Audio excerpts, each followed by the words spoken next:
Good morning. Can you hear me? Hi Jay, how are you? Good. Good. Can you hear me okay? I can. I think I just need to turn the volume up on my end. Good. Okay. We're just going to wait one more minute here and then we'll get started. We got a few more that are joining. Okay. Sounds good.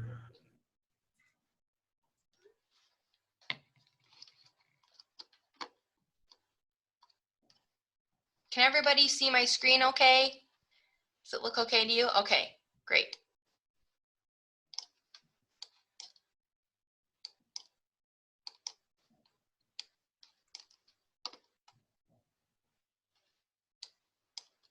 Got a few more jumping on. That's great.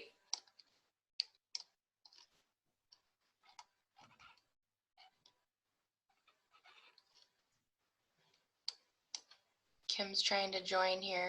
Give her just one more second.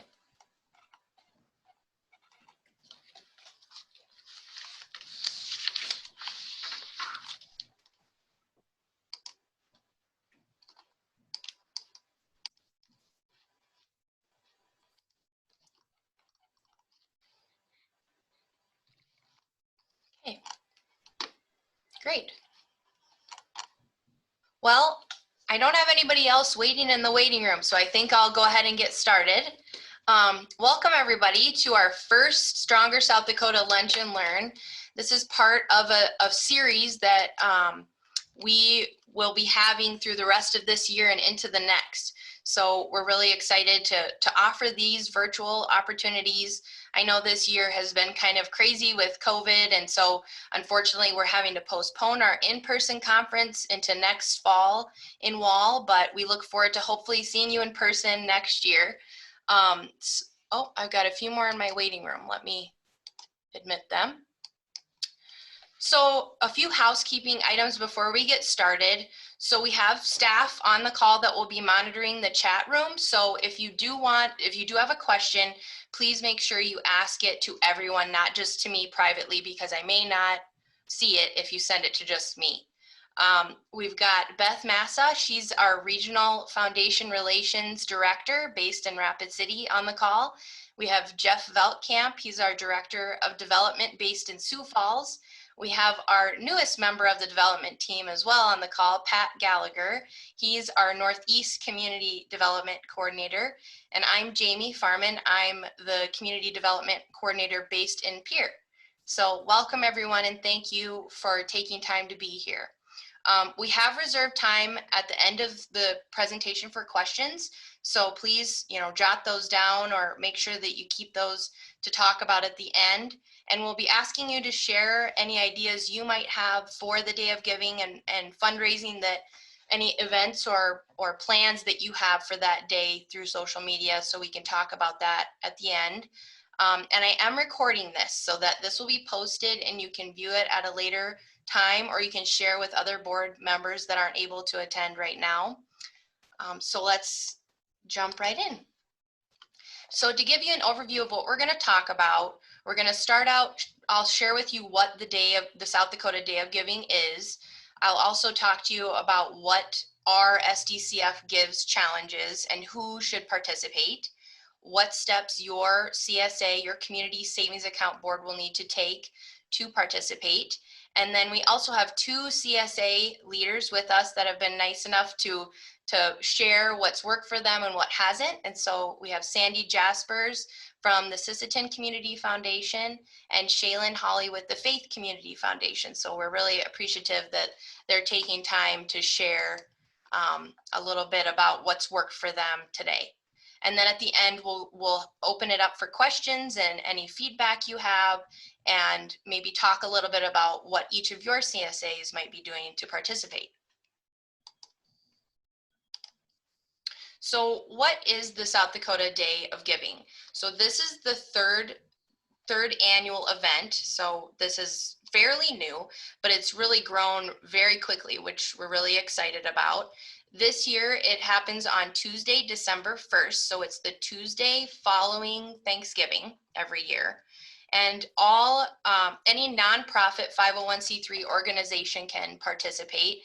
It's really just a way to elevate the impact that our state's nonprofits and those local community foundations have had on South Dakota.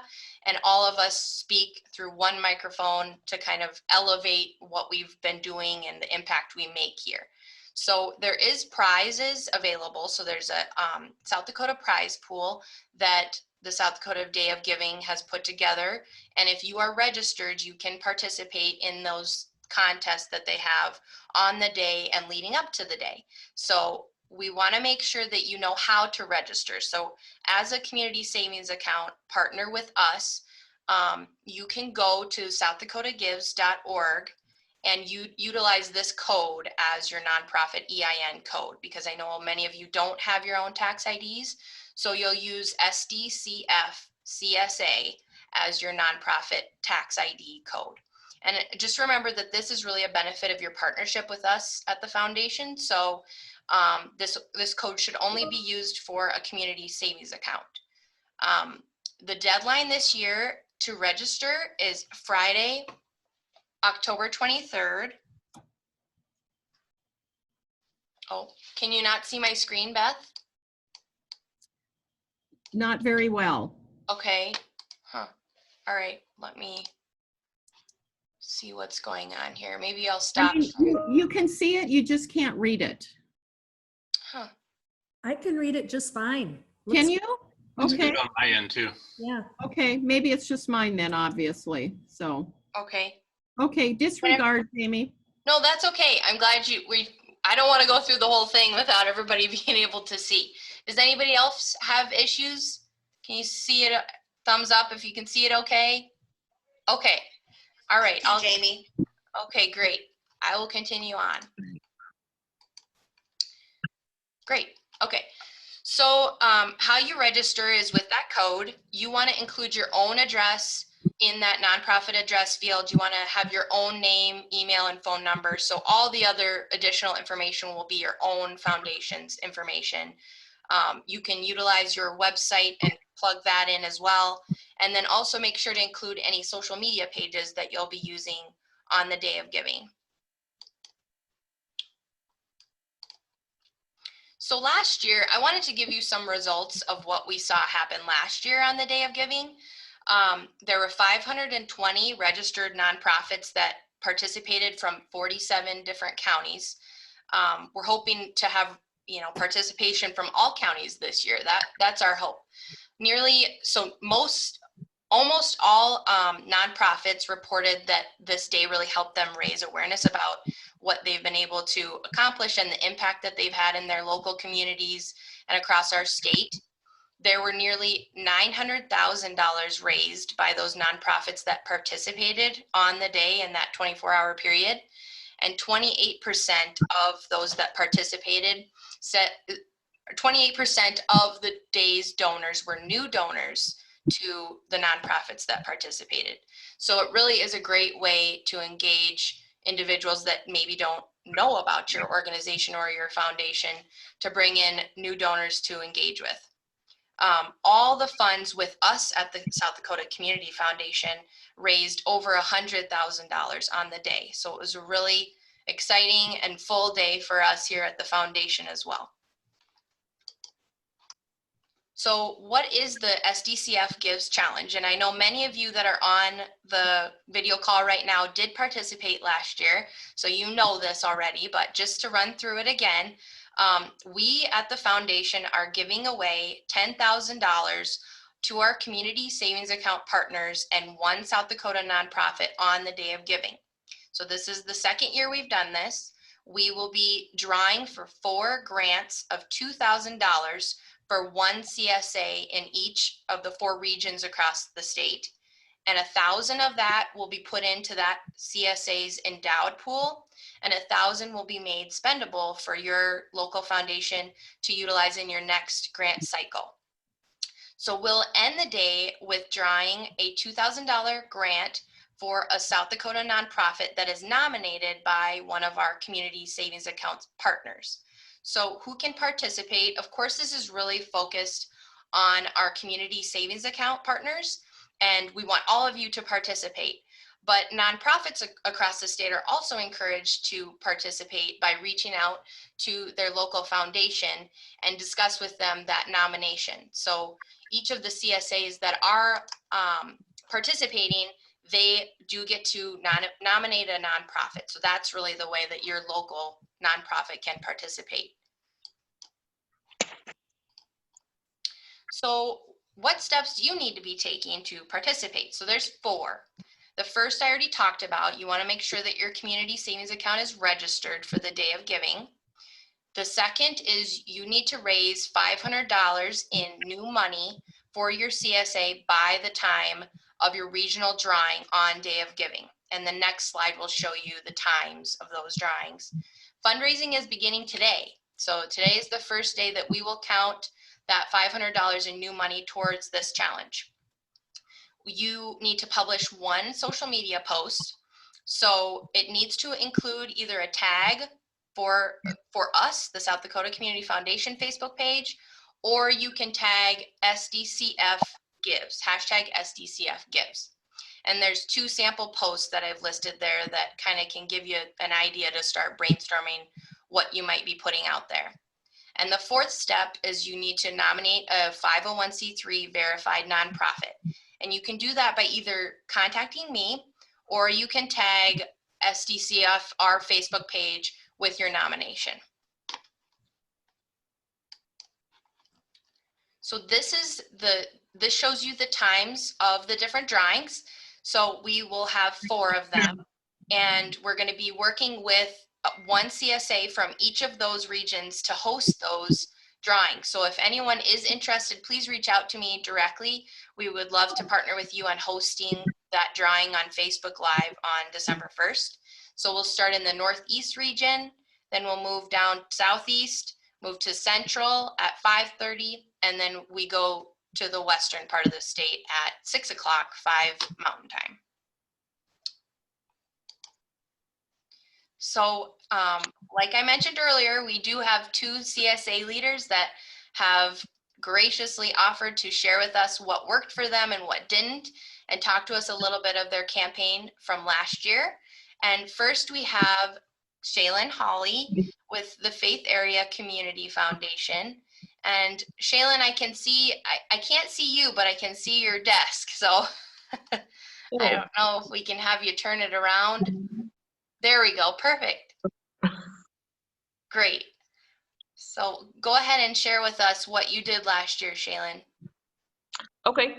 Hello, everybody, and thanks for having me today.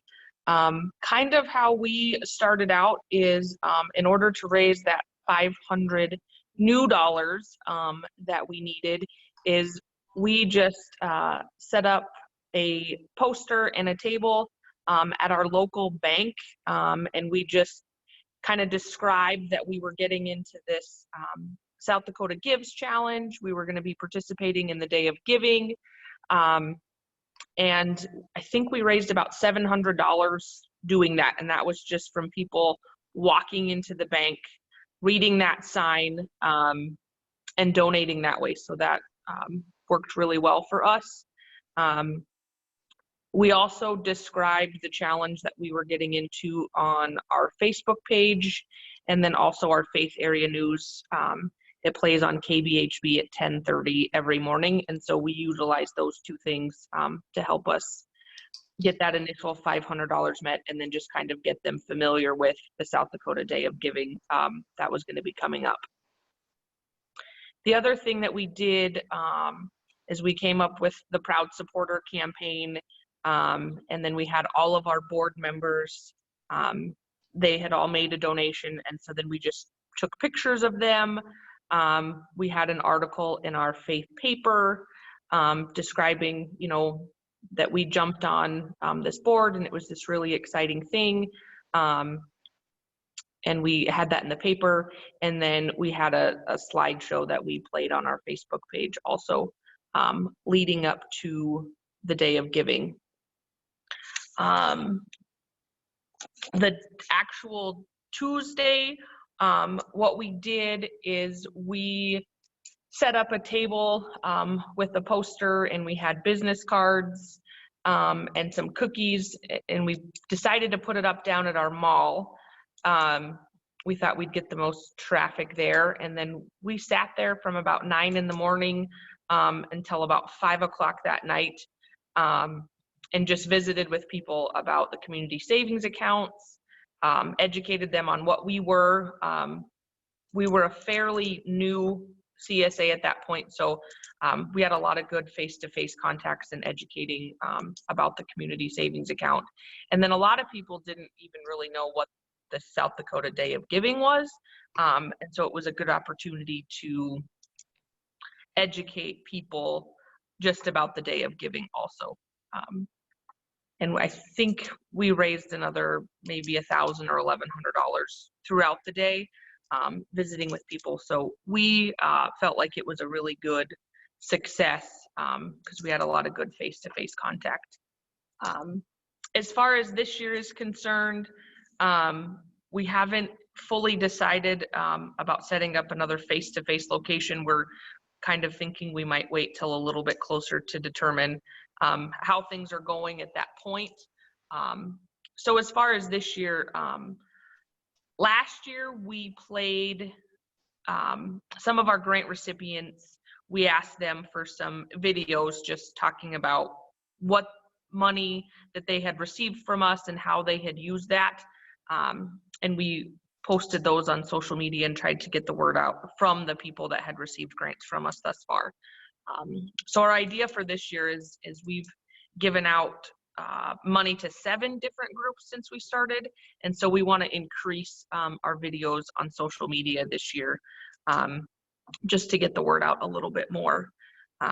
We're thinking that our virtual campaign is probably going to be equally as important as those face-to-face contacts this year, just because you don't know people's comfort level coming to a face-to-face event. So our thought this year is to really amp up our virtual campaign and then maybe reaching some donors that maybe could be alumni or from here that you're not going to get at an event that we hold in faith, but you could sure catch them on social media. So we definitely want to amp up our virtual campaign this year, and hopefully it's successful that way.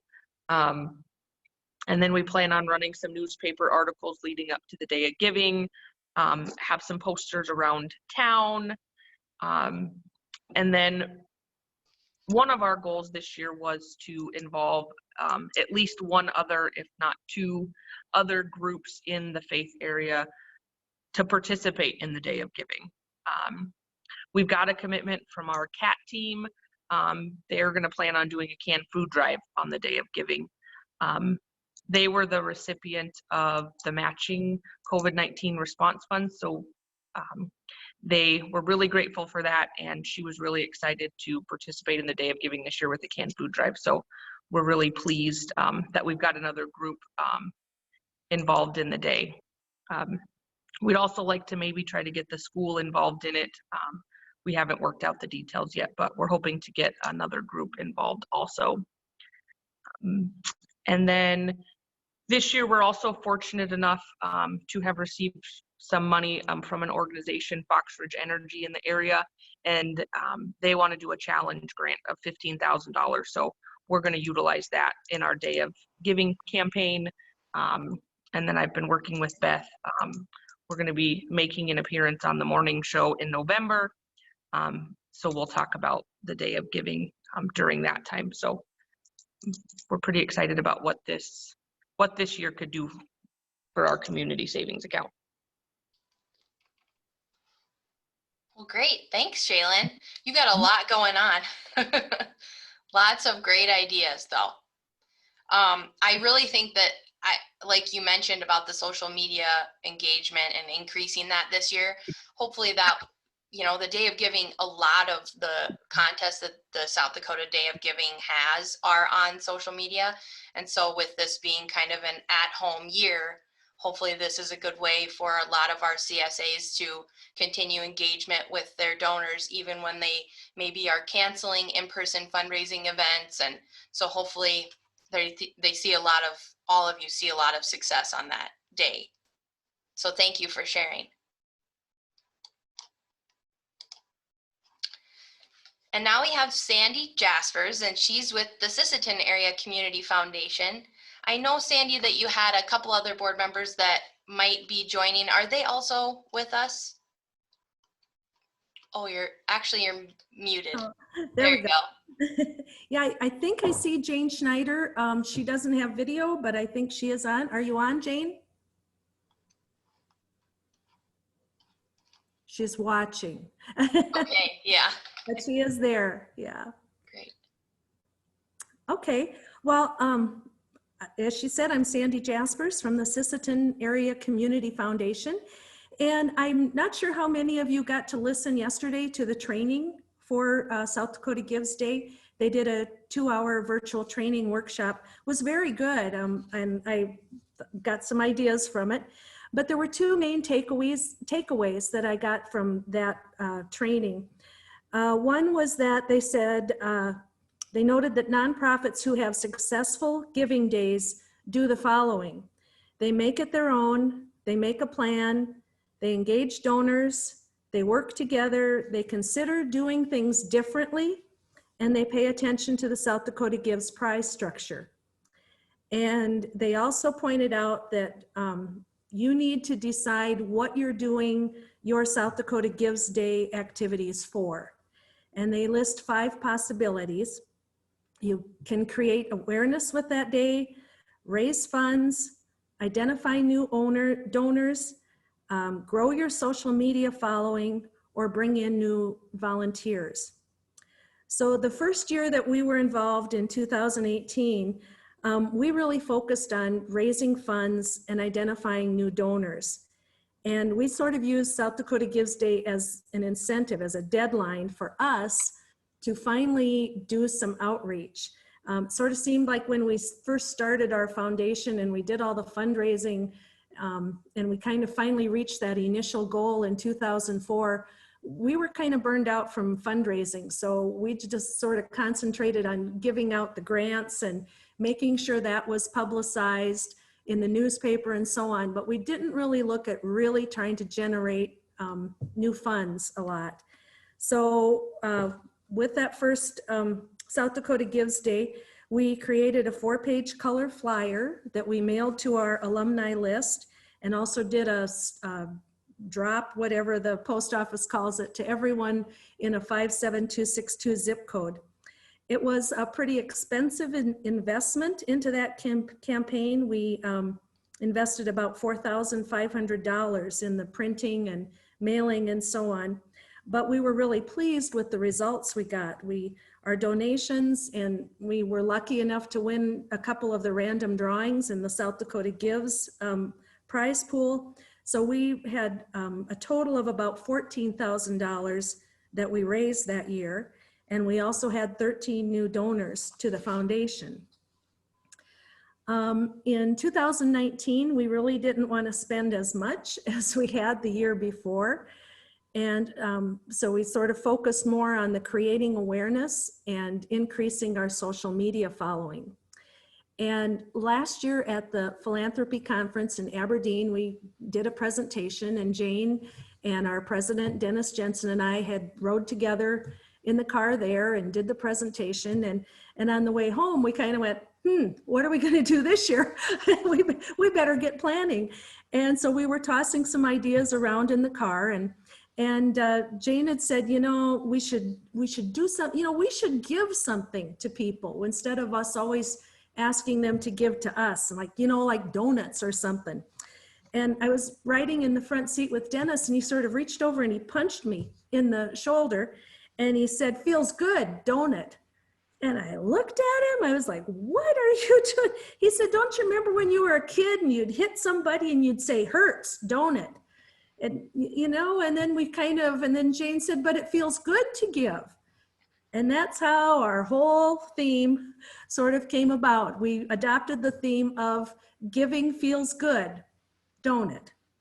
And we ordered about 36 dozen donuts, made a list of the businesses and organizations that we wanted to deliver them to, and sort of came up with a plan of doing that on South Dakota Gives Day.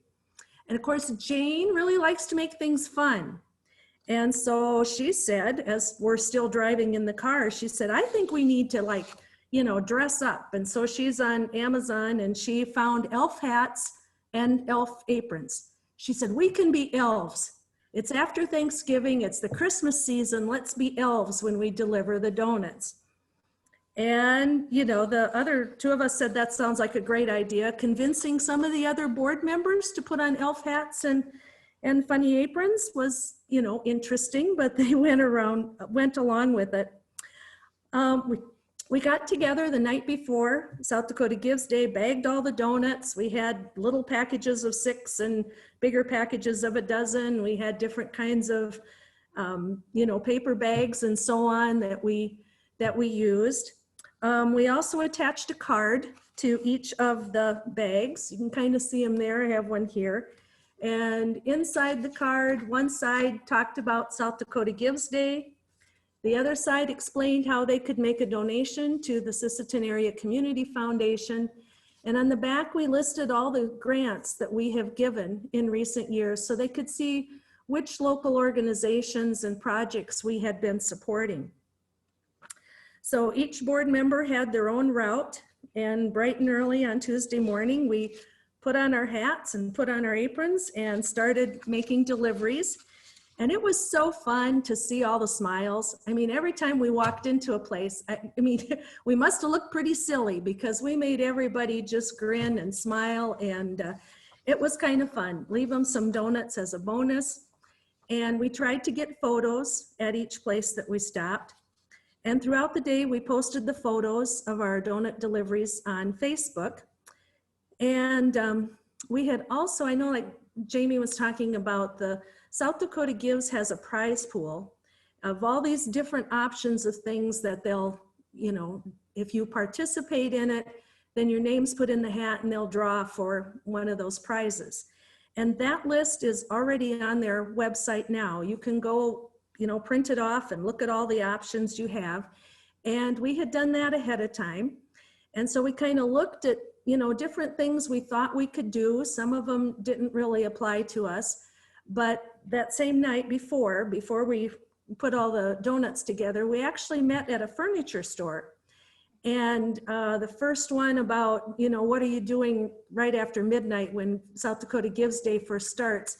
We had the president of our foundation laying on a bed with his elf hat on, you know, sort of snoozing, you know, and did a post about, you know, resting up for the day ahead. We also, they had a long line of recliners in the furniture store. So we all put on our hats and our aprons and we each sat in a recliner and put our feet up and snoozed and used that picture for the end of the day post about, you know, we're so tired out from everything we did with today on South Dakota Gives Day. So I think that's, you know, something that all groups, all nonprofits can do is sort of look at that list and start thinking about some creative ways that you can, you know, make those posts or be eligible for those specific prizes. And you can, you know, take pictures ahead of time. You can have all your posts, you know, scheduled on Facebook so that they go out that day and you don't have to be worrying about them. But I think that makes it fun and it makes it pretty creative. So the other advantage we had when we went into each of these places with our donuts is that, you know, in a small community, there's so many nonprofit organizations and there's all these groups that we had given grants to, but we would come face to face with those volunteers that made all those projects happen. And it was so nice just to be able to say thank you, you know, thank you for being on that committee that raised all that money for our new 4-H community center. It's awesome. You guys worked so hard. We really appreciate what you did. Or to the guys that have been putting in lots of hours renovating our baseball field.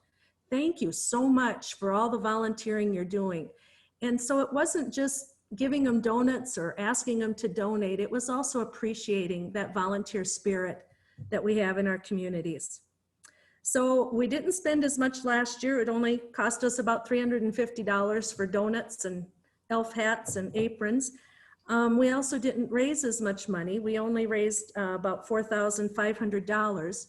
We did get 5 new donors, and 4 of the new donors that we had the year before donated again that year. So we felt good about it, and we did, you know, we did achieve those goals of, you know, creating a greater awareness of what the foundation is, even if it was kind of in a fun and silly way. And we also did more with our social media following. So I guess that's about it. You know, I think what we've learned over the last 2 years is that, like they said, you really have to make it your own. You have to decide what you know, want to accomplish that year, or, you know, is it just awareness, or is it raising funds, and make it fun and make it your own, and just enjoy it. So that's it. Well, thank you, Sandi. That was really great. I love how creative you were with it. You really did make it your own. It was so, and also you hosted our Northeast drawing. So that was great to have you on Facebook Live, and that went smoothly. It was our first year, so I'm glad it went smooth. So thank you for hosting that. We had a little glitch at the very beginning trying to figure out if we really were live or not, but yeah. And I'd encourage any other CSA to do that. It was kind of fun to host it. As a matter of fact, the place where we hosted it, Mark Nelson with the Langford Area Community Foundation, and I see he's on the call too. He happened to work in that building, and so we both did it. So it was kind of representing 2 of our CSAs in the one drawing. That was great. And I think your comment about the day not needing to always be about asking for money, but thanking your donors, I think that's great. I think that's a great approach to take too. So thank you. Well, with that, I think I'll open it up. I'll stop sharing my screen here so that we can kind of see each other. And what I'd really like to hear is how other CSAs might be participating, or what they're kind of kicking around for any kind of fundraising campaigns. And if you did participate last year, what worked for you and what didn't, and maybe what you learned going into this year. So let me stop by sharing my screen, and there we go. So would anybody else like to share what they're thinking of?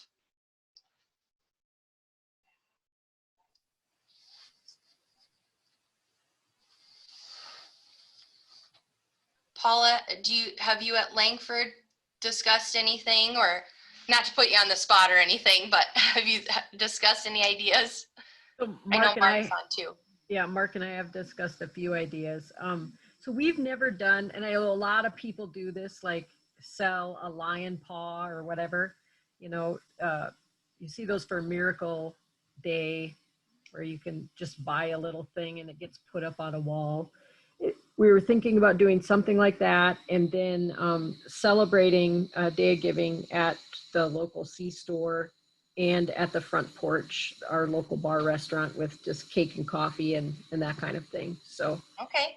For us, it's a lot of awareness, and how can we share out during that time with, these are some of the projects we've done in our communities of Langford, Pierpont, and Claremont over the years as well. So that's kind of where we're going with it. Yeah, and I think that's, you know, you don't want to make it too difficult where it's not fun anymore either. So right. That's totally okay. Hi, Mark. We can't hear you. Can you guys hear him? I might have you muted. Hopefully you can hear me now. Okay. Yes. I was saying every year I personally donate grain to the Langford Community Foundation, which I get it matched by our local elevator, and also get it matched by Land O'Lakes as well. So in my mind, I'm trying to think of how can, you know, get that conversation started now to get other farmers to do the same, because it's triple match, along with, you know, like you said, the double match from the elevator, Land O'Lakes, etc. So I'm glad to see maybe it's starting early for the Day of Giving. So maybe that would make it easier to reach out to some of the others saying, hey, it's a Day of Giving, you know, would you consider doing this? You know, and we can even start that process now, but I haven't quite thought of all of the ways to approach that, make the ask, etc. But that's a good idea, Mark, to kind of bring light to the other types of gifts that you can be giving, not just cash, but there are other options too.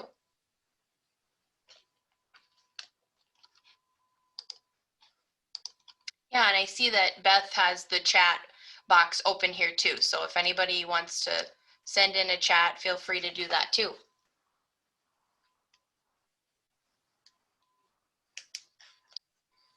Does anyone else have ideas? I know in a good solicitation meeting, when someone makes the request, you're supposed to be quiet until the donor speaks, but I'll jump in here while you guys are thinking of great stories to share. As I listen to these two presentations and then what Mark said too, I think a lot of it does have to do with awareness.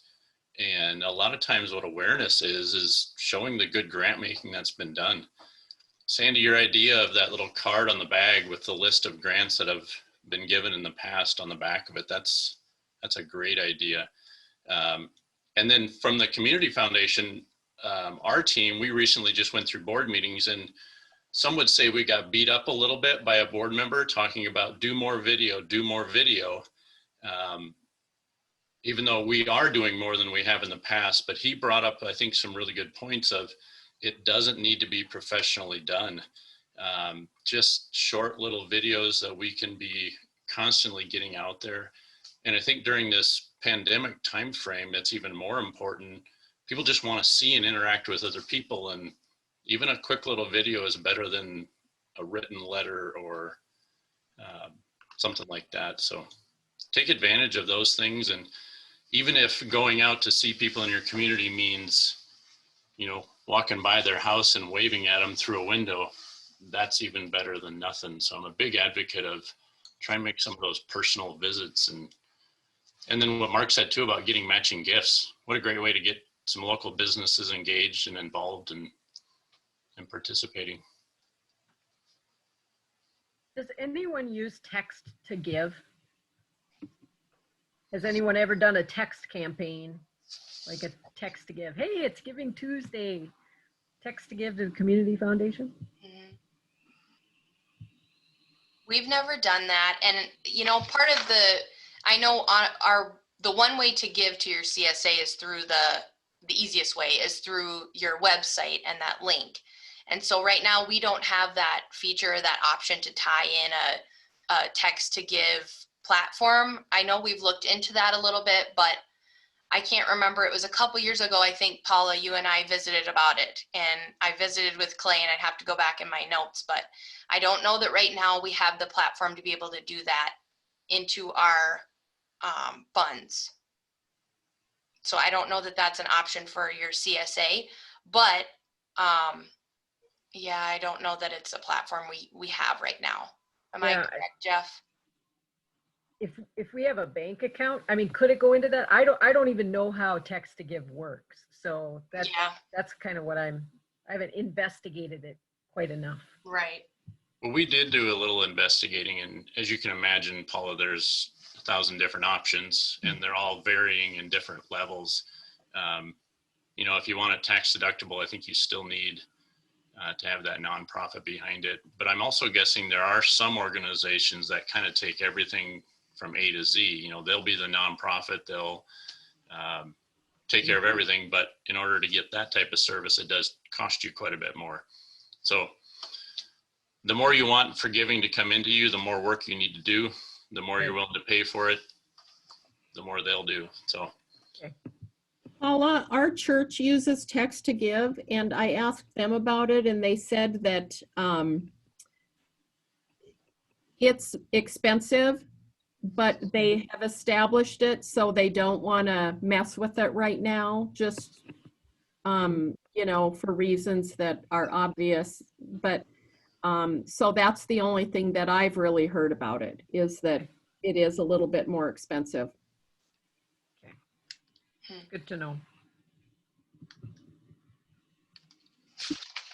Yeah, and I'm excited to hear, Shaylin, that you have a matching gift. That's very exciting. Yeah, we thought the timing's really good. We've been working on getting it finalized for quite some time. So yeah, we're very happy that it's done, and that the timing will work for the day of giving. And Mhm. to be able to promote that with the morning show will give us a really good platform, I believe. Yeah, that's really great news. I know that Salem, I wrote an article for our annual report. They also received an anonymous matching gift of 10,000. So they did get that full gift on, well, up to the day of giving, they were raising funds, and then they received the full match on the day of giving. So that was really awesome for them. Mhm. Really helps spur those gifts and right. Well, does anybody else have any ideas or thoughts on how they might be thinking about participating, or questions on how the challenge works or what you need to be doing to be a part of that? I think everyone, I'm not sure if I don't believe Armor participated last year, Jay, but I know that you might have not participated. So if you have questions on how that all works, let me know.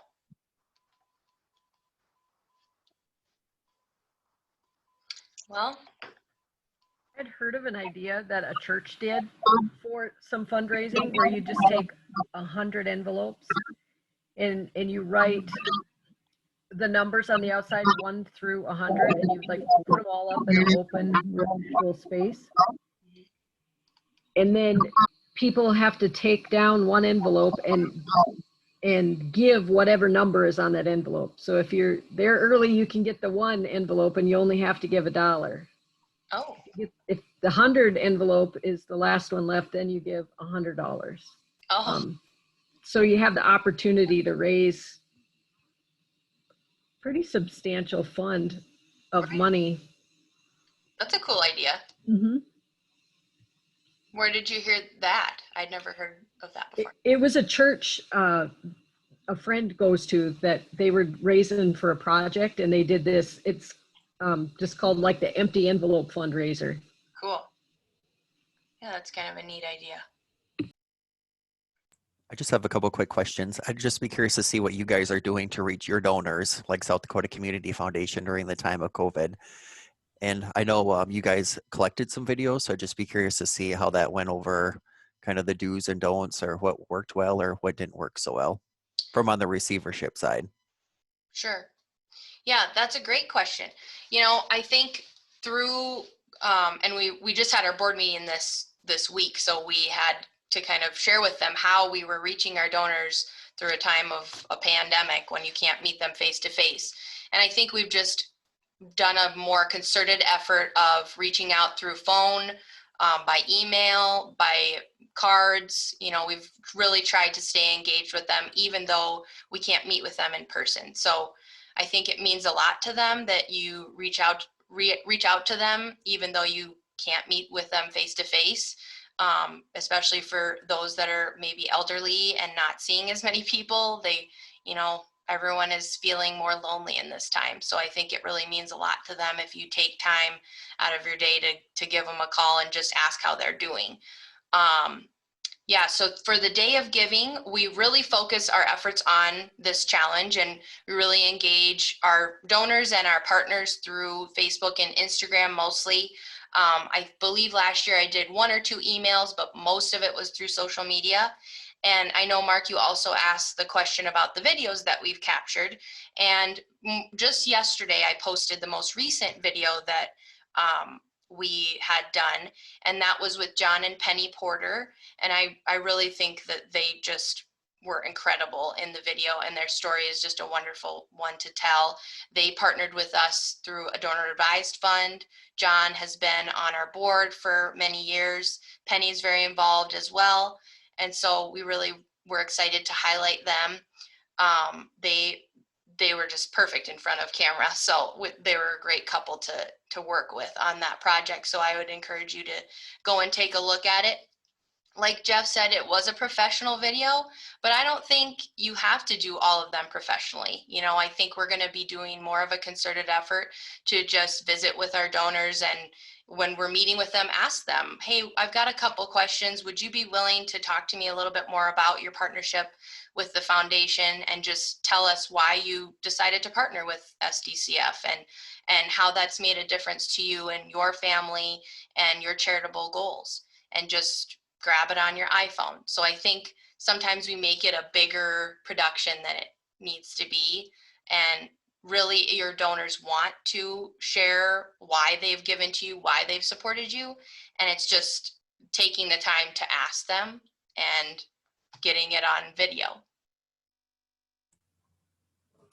I have a question about doing video. Are there, and I don't do a lot of it, so I'm not sure what my own phone is even capable of, but has anyone else used any kind of editing software or some kind of program that, you know, if you get this much of a person talking and you only need 15 seconds of it, how can you edit it down to just be that clip? Is there anybody got some advice on how to do that?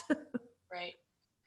So I know Pat and I worked on this on one of the videos that we had gathered from our CSA thank you videos.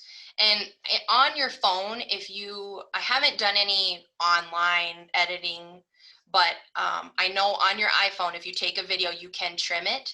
So there is a toggle in there that you can cut out either the front end or the back end of a video. I don't think you can edit the middle of it at all, but that's an option. And I can get that step by step. I'm sure I could find it online for you, Sandy, so that I can send it to you. For those of us that have Androids and not iPhones. Oh, you have a Droid. Oh, you're a Droid user. Yeah, I'm sure there's an option on that too. And my husband actually has a Droid, so maybe I can mess with his and see if I can figure it out.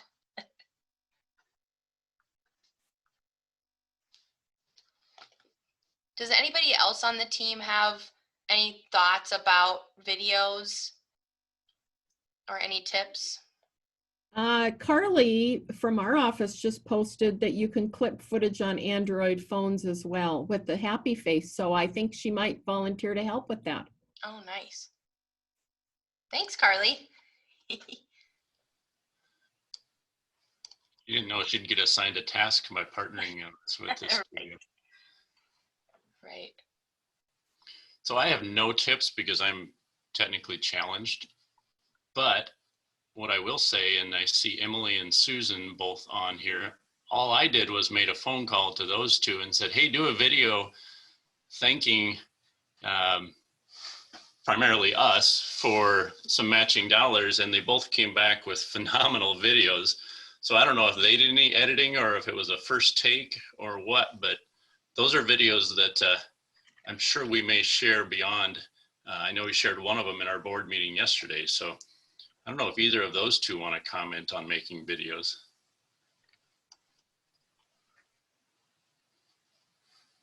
I don't know, can you hear me, Jeff? This is Susan.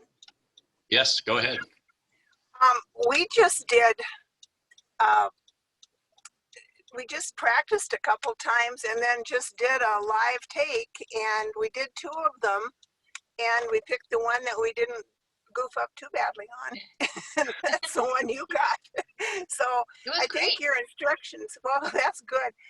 I think your instructions said don't try to mess with it, don't edit it. So we tried to wing it. I did see on my iPhone there are some little apps that you can try to edit it, but I didn't fiddle with it too much. So I don't have a lot of answers for you in regard to that. But sometimes the first time through is better than if you practice it and try to do it too many times. That's how it worked out for us. I think you got our first take instead of our second one. We had a lot of little helpers when we were trying to do the video that were distracting for us, but I think it ended up okay. So, oh yeah, it was great. It was. Well, that's good. Thanks. The kids loved it. They loved being around it. They really thought that was wonderful. So it's about all I can share. Well, the kids running around did really add to the video. I will share a comment that I made to our staff after I watched the video. I was really rooting for that girl when she kept picking her nose during the video. I think it just really added to it. I was like, man, I hope she gets that. Yeah, it was very real. It was very real. Yeah, they were just as real as could be. Yeah. Well, I see Paula, and you can feel free to share this, but Paula had a great idea that she posted in the chat, a non-event event during COVID. I love that. Basically, you send out an invitation to an event that isn't going to take place and tell people that nothing will happen on Tuesday at 7 and let them know that they can stay in their homes and not worry about socializing. Then you ask for donations for your CSA.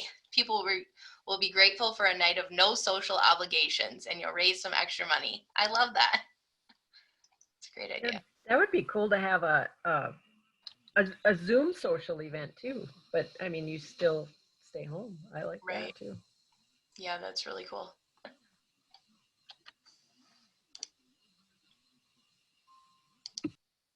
Right. I know another way, you know, that we've been engaging with our donors, and Beth mentioned this week, is, you know, very creative with how we meet. So I know Jeff's done some parking lot meetings. I have too. Beth's done some outdoor gatherings that they sit apart from each other. So you try to be creative with how you still can see them face to face.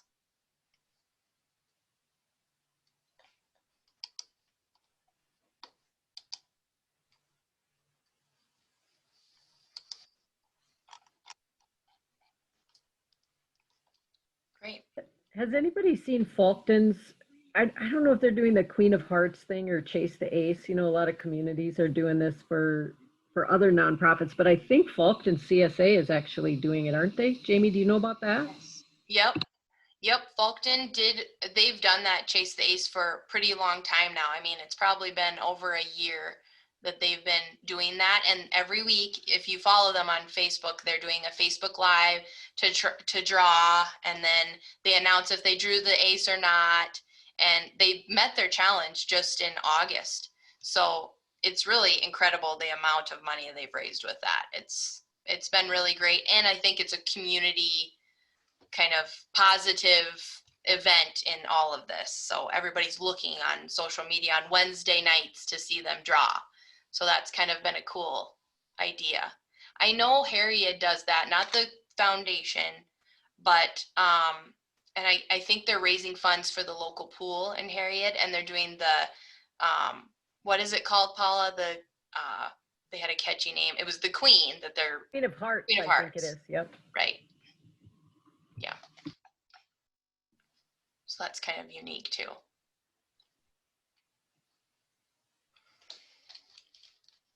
I see Ron's on too, from Gregory. I don't know if he's been thinking about the Day of Giving, but they are currently in a challenge with us. So I know that they're actively in fundraising mode and working on that.